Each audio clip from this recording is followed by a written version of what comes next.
bismillaahi raxmaani raxiim kulanti wanaagsan daawadayaasha nagala socota waddanka TV ku soo dhowaada qodobadii ugu dambeeyay arrimaha Soomaaliya iyo caalamka qodobada aad ku daawan doontaan TV-gana waxa ugu dooroon aragti isku xiraysa khudbadii ilwaad ee golaha ammaanka iyo dilka walaashay danta laga yeelan karo ayaad ku daawan doontaan warka TV-ga dawladda oo war ka soo saartay dilkii Almaas Elman Soomaalida cid kasta ay way ka heebaysataa markii hoggaanka iyada leedahay laga reebo talo culus oo la siiyay arrin culus oo sharaxaad degdeg ah uga baahan dawladda federaalka oo soo baxday dhageystayaal iyo daawadayaal wararka Soomaalida ka baxsanna waxa ugu waaweyn Ruushka oo u digay ciidamada dheeraadka ee Mareykanka ku daabulaya Sacuudiga madaxweyne walaalkii ra'iisul wasaare u magacaabay iyo dawladda Hindiya oo beenisay dhibaatada ka taagan gobolka Kashmir haatan u diyaar garooba qodobadaas oo fidsan habeen hore ayay ahayd markii ilwaad Elman UN-ka ka hor akhrinaysay khudbad gaaban oo ku saabsan amniga xasiloonida iyo mustaqbalka dhismaha Soomaaliya oo nabdoon dad badan ayaa isku xiraya dilkan ka dhacay xarunta xalane ee loo geystay Almaas iyo mawduucii ay habeen hore ka hadlaysay walaasheed iyadoo ay qofka markiiba maankiisa ay ku soo dhacayso in dilka looga gol lahaa in lagu cadeeyo inaysan nabadi ka jirin Soomaaliya waa haddii ay cadaato in gabadha la dilay ee aanay ku dhicin rasaas habow ah taasoo lafteedu cadeynaya u baahan tahay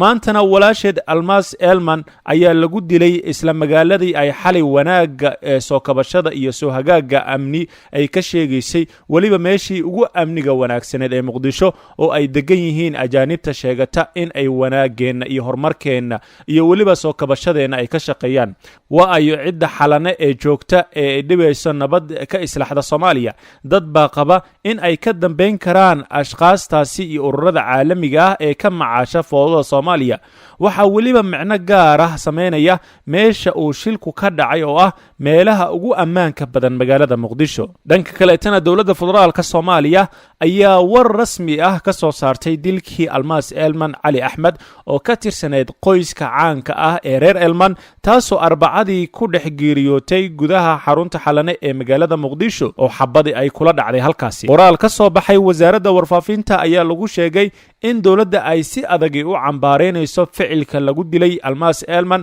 Almaas ayaa sida la sheegay waxa ku dhacday xabad aan ilaa iyo hadda la garanaynin halka ay kaga timid marxuumadda Almaas Elman waxay ahayd gabar da'yar oo ka shaqeysa xuquuqda aadanaha isla markaana ahayd diblomaasi Soomaaliyeed oo ka soo shaqeeyay ee safaaradda Soomaaliya ee dalka Kenya dawladda ayaa sheegtay in uu socdo baaritaan adag oo lagu soo qabanayo isla markaana cadaaladda lagu horkeenayo cidda ka dambeysay dilka gabadhaasi qiimaha badan lahayd Almaas ayaa markii xabadda laga soo saaray waxa ay noqotay xabad ka mid ah rasaasta ciidamada AMISOM sida ay dad ku sugan xalane u sheegeen ma cadda haddii xabadda laga soo dhaxriday xarunta xalane iyo in ay banaanka ka timid si kastaba markii xabaddu ay ku dhacday waxa ay saarneed gaari dhex socday xarunta xalane waxaana ay xabadda ay kaga timid dhinaca dambe ee gaariga dhan kale tan muddo nus qarni ka badan ayaa Soomaalida oo ah hal qoomiyad wax kastana isaga mid ah laga kari laayahay wax dawladnimo la yiraahdo taasoo u nugleysa in arimahooda la soo farageliyo maadaama ay arimahooda hoose ay si bilaa qab ah ugu casuumaan cid kasta Soomaalidu cid kasta waa ay ka amar qaadanaysaa markii laga reebo Soomaali kale waayo wax xushmad ah isuma hayaan yeelkeeda waxa xitaa arintaasi ka warqaba shisheeyaha mid dhow sida dariska iyo mid dheerba waxaana ka garan kartaa sida uu qiyamka iyo qabka Soomaalida u kufsaday Tigreega oo 5 milyan oo qofood ka kooban balse 20 sano ka badan midba mid ku taakeenayay Soomaalida xitaa waqti xaadirkani waxaan maalin walba aragnaa arin yar oo siyaasadeed oo si fudud lagu xallin karo haddii xal loo diyaar yahay balse warqado loo kala qorayo inta hay-adood oo dunida ka jirta oo Carabi kasta dusha ka xifdisan yahay magacooda balse aanu fahmi karin danaha loo samaystay waxa arintaasi si runtii talo walaalnimo ah oo qaali ah ka bixiyay siyaasiga iyo geefanaha oromada ah ee Jawaar Ahmed kaasoo Soomaalida kula taliyay in ay iska daayaan arimahooda in ay ku casuumaan dad kaleeto walow isagu tixraaciyay Soomaali galbeed misna bugtada raagtay oo ka hadlaya waa mid guud ahaanba ee Soomaalida aanfisay wuxuuna yiri arimihiina gaarka ah ula imaanina oromada cid kalena ha u geynina Soomaali midaysan waa damaanada qura ay xaqooda ku heli karaan Soomaalida Itoobiya iyo midda meel kastaba joogta. walaalihiin ayaynu nahay, balse haddaad arrimihiina cid kale ku casuuntaan waa idinka faa'iidaysanaysaa. wada fariista oo wada hadla. waxaad leedihiin madax dhaqameed muhiim ah oo ka shaqayn kara inaad awoodaha qaybsataan. ilaah baan idinku dhaarshay. Cabdi Ilay ayaa 20 sano idin xukumayay ayuu daba dhigay, isagoo sheegay in 70% dakhliga gobolka Soomaalidu ay Tigreega iska qaadanayeen. wada fariista oo hano imaanina bal sanadooda annaguba sidaas ayaynu yeelnaa. idinkana waa idin roon tahay haddaad dad kale arrimihiina ula tagtaan. xitaa annaga dadku had iyo jeer waa idinka faa'iidaysanayaan ayuu ku dhammeeyey. wax loo arka taladii ugu daacadsaneed ee Soomaali abad la siiyo haddii ay duxi jirto. dhanka kaleetana dalka Talyaaniga ayaa dib ula noqday dhaqaale $6 milyan ah oo loogu talagalay in lagu dhiso biyo xireen laga hirgelinayo magaalada Beledweyne ee gobolka Hiiraan. dowladda Talyaaniga ayaa sheegtay in markii muddo sanad ah ay ka warsugaysay in la soo gudbiyo mashruuca nooca uu noqonayo, kana warsugaysay dowladda Soomaaliya ayaa dib ula laabatay lacagtaasi. biyo xireenka oo la hirgelinaya ayaa ka hortagi kara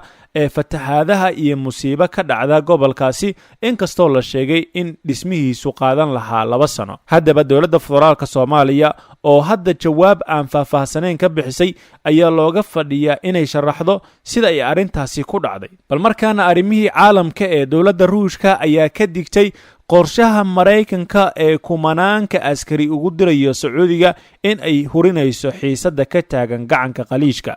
wasiir ku-xigeenka wasaaradda arrimaha dibadda Ruushka Mikhail Bogdanov ayaa hadalka ka soo yeeray uu imaanaya maalin kadib markii madaxweynaha Mareykanka Donald Trump uu ku wargeliyay aqalka hoose ee Congress-ka in la kordhin doono ciidamada Mareykanka ee ku sugan Sacuudiga. waxaa la filayaa in 3,000 oo askari oo dheeri ah ee toddobaadyada soo aadani uu Mareykanka u daabulo Sacuudiga, sida lagu xaqiijiyay warqad ka soo baxday aqalka cad. agabyada kale oo ciidanku wataan ayaa waxaa ka mid ah gantaalaha difaaca taageeri doona howlgallada diyaaradaha cirka iyo qalabka raadeerka ee loo yaqaano ee la socda ee dhaqdhaqaaqa amniga. Donald Trump ayaa dhanka kaleeta u sheegay aqalka Congress-ka in ay ka dhisi doonaan Sacuudiga saldhig difaac oo xoogan si loo xaqiijiyo danaha amniga Mareykanka ee bariga dhexe. digniinta ka soo baxday dowladda Ruushka ayaa ku soo aadaysa iyadoo bilihii la soo dhaafay ay sare u sii kacaysay xiisada ka taagan bariga dhexe ee u dhaxaysa wadamada Mareykanka iyo Iiraan.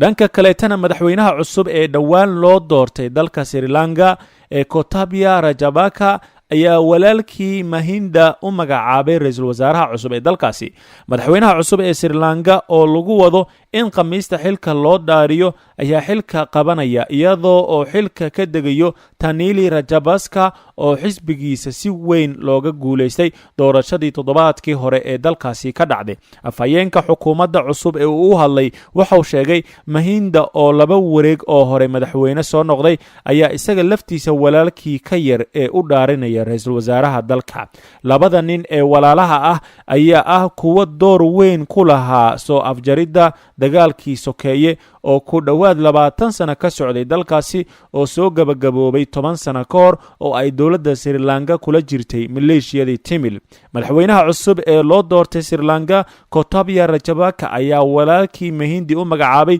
ra'iisul wasaaraha dalkaasi. Mahinda ayaana sidoo kale la filayaa khamiista in isna xilka ra'iisul wasaarenimada loo dhaariyo. ugu dambeyn dowladda Hindiya ayaa sheegtay inay caadi tahay xaaladda gobolka ay xanibaadu saaran tahay ee Kashmir oo ay ku nool yihiin bulshada muslimiinta ah. wasiirka amniga gudaha Amit Shah ayaa ka hor sheegay Arbacadii kulan ay yeesheen baarlamaanka oo ka dhacay magaalada Delhi in aysan jirin dhibaato ka jirta xilligaasi ee gobolka Kashmir. Master Amit ayaa ku daray in sidoo kale dadka ay awoodaan in ay helaan gaaska lagu kariyo cuntada shidaalka ee gaadiidka iyo raashinka ee qutul daruuriga ah. hadalkan ayaa imaanaya iyadoo boqolaal ruux oo Kashmiriyiin ee shacab iyo siyaasiyiin isugu jira ay xabsiyada ay ku jiraan tan iyo bishii Agoosto ee sanadkani. subaxnimadii hore ee Saaka ayay ahayd markii wasiirka gobolada G Kishan Reddy uu sheegay in dowladdu ay xabsiga dhigtay 5,000 oo ruux oo lagu eedeeyay rabshado balse la sii daayay qaarkood ayna hadda aysan jirin cid xiran. hay-adaha u dooda xuquuqda aadanaha ayaa cambaariyey xanibaadda saaran shacabka gobolka kashmiir waxaana weli gobolkaasi ka maqan adeega isgaarsiinta tiyo ay dheer tahay in gobolka aysan ka jirin gaadiid galaya amaba ay ka soo bixi kara halkaasi qodobkaasna wuxuu ugu dambeeyey warkii tv-ga intii aan ka gaarayno warka xiga waxaan idinkaga tegaynaa daawadayaal guul iyo gobonnimo